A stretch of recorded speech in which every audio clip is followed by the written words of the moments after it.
bonne humeur dans le téléviseur ce matin. Pour ce qu'il y a, dis donc. Ça, c'est le Nord qui nous fait ça. Hélène, tu as dit tiramisu, on va rester avec toi. J'ai dit tout à l'heure Terry et Terril pour notre jeu. Et justement, tu veux me parler d'un terril ou d'un terri incontournable. Exactement, j'ai choisi de vous donner un grand bol d'air frais. Alors la Pévèle est un secteur plutôt rural, vous l'avez vu tout à l'heure, mais à quelques kilomètres d'ici, il y avait des mines et souvent donc des terris de forme conique. Ils peuvent aussi être plats. C'est le cas de celui dont je vais vous parler, le terril de Rieulay-Pécancourt. C'est le plus grand de la région, 140 hectares. Alors aujourd'hui, après une réhabilitation, c'est un véritable poumon vert avec une réserve ornithologique. Vous allez voir, c'est étonnant.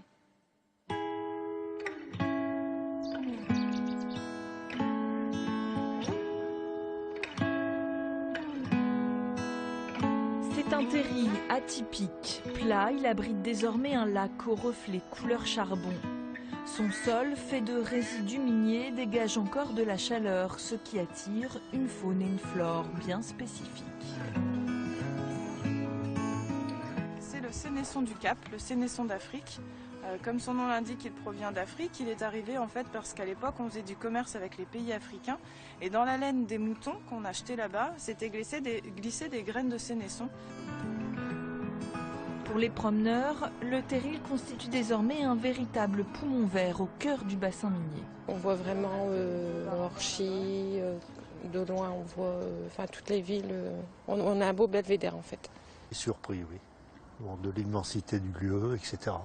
Le but, c'est surtout de sensibiliser le public à ces espaces naturels qui ont été complètement reconvertis, en fait, parce qu'on part à la base d'une friche industrielle qui a été réhabilitée et puis qui permet au public de découvrir soit la faune, la flore ou de faire du sport. Et les hommes ne sont pas les seuls à apprécier l'endroit. Près de 140 espèces d'oiseaux passent par cette réserve ornithologique. Donc le petit gravelot a la particularité de pondre ses œufs à même le sol, il va gratter le sol, il dépose ses œufs qui sont vraiment très mimétiques par rapport à la surface du sol et il va vivre ici à Rieulay. On est venu implanter en fait des roseaux et des massettes qui jouent des rôles de filtration pour la qualité de l'eau du lac, mais qui permettent, comme vous pouvez le voir juste derrière moi aussi, à des oiseaux de pouvoir venir nicher, trouver refuge, aux libellules de pouvoir se développer et puis aux batraciens également de venir se reproduire. Depuis sa création, il y a une vingtaine d'années, le paysage s'est complètement transformé. Et sa mue n'est pas terminée. C'était un paysage lunaire, quoi. Ça, il faut l'imaginer. Il faut imaginer qu'à Rieulay, les habitants de Rieulay avaient devant eux un mur de 40 mètres de haut, noir.